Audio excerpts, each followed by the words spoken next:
You didn't live. You executed commands. For 30 years you believed you were making choices, but it was just your mind recycling unconscious patterns, following inherited emotional scripts, calling it life, when it was really a social program dressed up as freedom. And no one notices, because autopilot feels safe. It protects you from pain, doubt, the weight of presence. But the cost is brutal. Absence. You think you're awake because you feel, react, have routines. But waking up isn't being active. It's being present. And presence demands rupture. It asks you to step into the silence where all false truths collapse. What you call, "This is just who I am," is a history of conditioning trying to keep you from the chaos of reinvention. You became a character so convincing, even your body believed it, until it started to break. We live in a world that sells distractions like oxygen. Autopilot is the most profitable product. You learn to perform, to smile, to function, without ever having to feel. Everything becomes automated: your opinions, your faith, your pain. And the more you automate, the faster time slips through your fingers. One day, you wake up and realize you've misplaced your soul. Why does this matter now? Because we're living in an era of silent collapses. Successful people who can't stand their reflection, spiritual people drowning in depression, crowded schedules hiding absolute emptiness. The world doesn't need more doing, it needs more being. And being begins when autopilot shuts off. Not with effort, but with truth. I lived 3 decades numb. I only woke up when I realized that repetition isn't living, that productivity isn't presence, that awareness isn't thought. It's embodied feeling. Awakening takes only minutes, but it demands the courage to sit in what that silence reveals. This video is that moment. No one forced you into autopilot. It happened through love, through survival, through loyalty.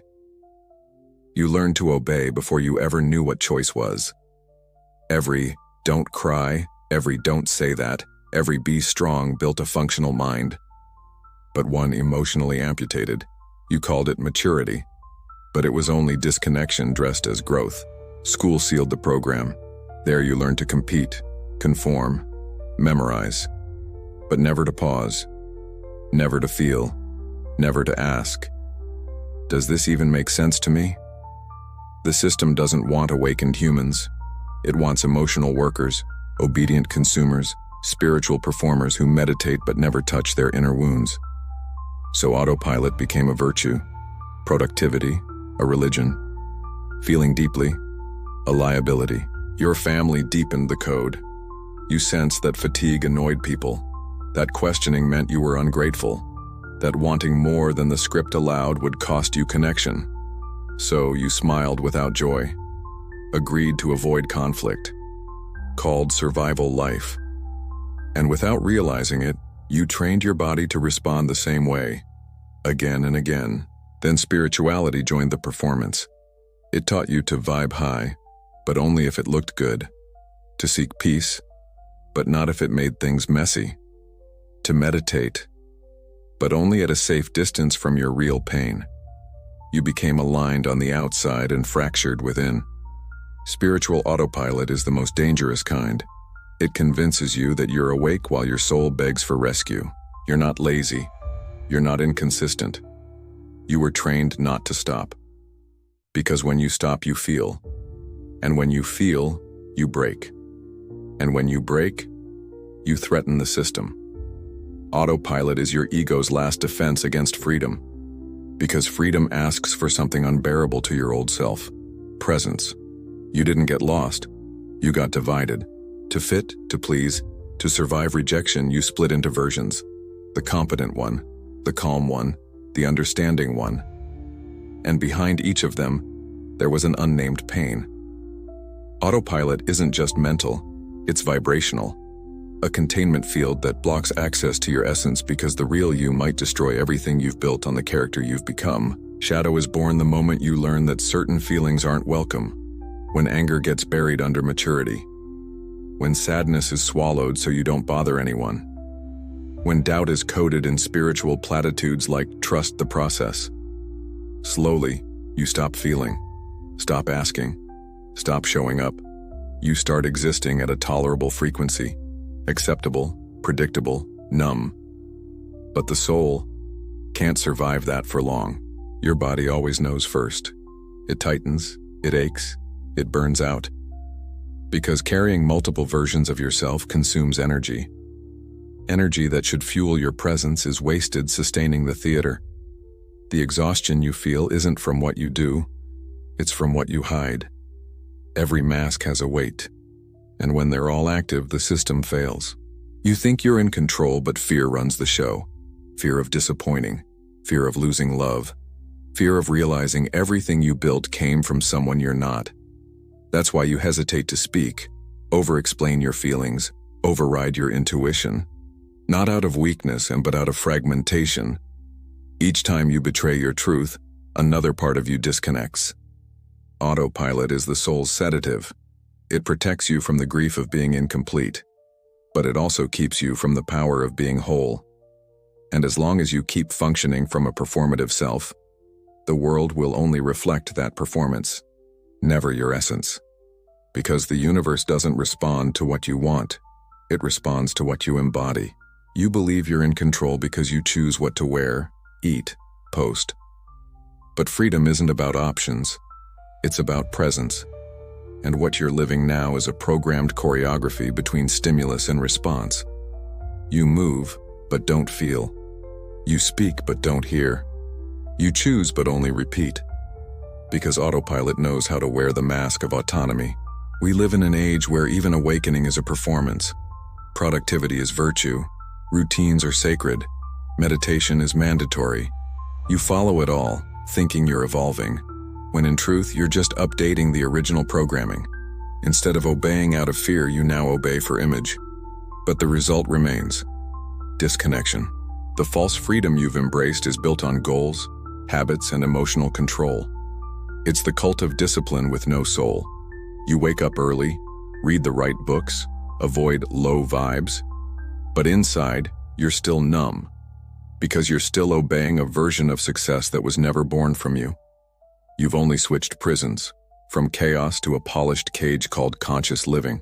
That hollow space you feel between one task and the next isn't a lack of purpose, it's too much programming. Your soul isn't lost. It's buried under expectations, guilt, and pressure disguised as self-responsibility. You don't need to do more. You need to pause, to hear what never had a voice. And yes, that's terrifying, because silence reveals what speed hides. Modern autopilot smiles, meditates, and gets things done. But it's still anesthesia. It blocks you from the only thing that truly transforms, the raw silence of real presence. And as long as you seek freedom inside the very logic that enslaves you, all you'll ever have is control, never connection. Breakthrough doesn't arrive with clarity. It begins with discomfort, a fatigue with no name, a quiet scream beneath the surface, a strange desire to disappear even when everything appears fine. This is where autopilot crashes.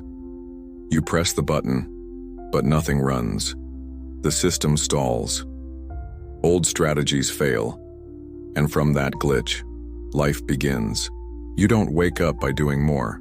You wake up by collapsing, by allowing yourself to break without rushing to repair. Because before you can rebuild, you must be deprogrammed. Awakening isn't an achievement, it's a funeral. The death of the functional self, of the polished persona, of the predictable routine that made you feel safe while suffocating your truth. Rebuilding follows no method. It's born from radical micro-choices, choosing to pause before reacting, to feel before fixing, to not know, to not have answers, to not fit anyone's expectation. These shifts deactivate old circuits and make room for something alive, something yours. A space where your truth doesn't need translation. The secret to waking up in minutes is not a hack. It's a choice. The choice to step out of obligation and into listening. Listening to the body that's been whispering for years. To the silence you've been drowning in noise. To the stillness that holds more wisdom than all your mantras combined. Presence isn't taught. It's remembered. When the noise fades, To rebuild is not to optimize, it's to operate from a new dimension, from slowness, from intuition, from wholeness. You stop trying to work better and start choosing to exist fully. The collapse becomes your foundation, the pause, your portal, the breakdown, your return. You're not breaking, you're refusing to be a machine.